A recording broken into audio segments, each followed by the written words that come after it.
Hey everyone. So today's gospel is from the Gospel of Matthew, where Jesus tells us to love our enemies. And I want to jump straight into a reflection that Bishop Barron had on this specific gospel. And just one line from it. He says, "We want God to behave as we would." And when he says this, he's saying that we want God to love as we would, to love those who love him, but also to withhold his love from those who don't. And I think when we look at our personal relationship with God, of course, we want him to love us when we love him.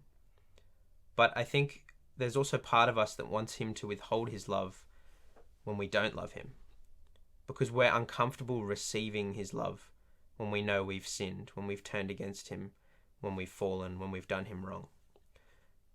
But Jesus really wants us to know that it's only in receiving his merciful love, in receiving his love in this place, that our hearts can be transformed.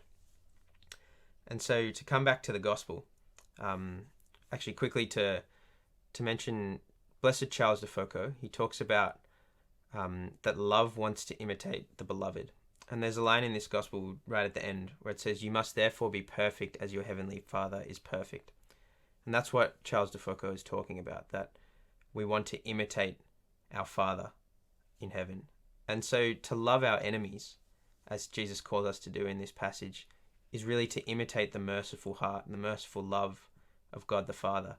And as I was saying, it's only in that place when we're loved, when we've turned against God, that our hearts are really transformed. So in the same way, when we love those who have wronged us, when we love those who are our enemies, that's when we'll be able to minister the transforming love of God, the love that will bring them to know Christ and to come into communion with him. And so I just encourage you, particularly in this season of Lent, to ask for the grace from the Lord that you may be able to better love your enemies and minister that transforming love of God to all those around you. God bless.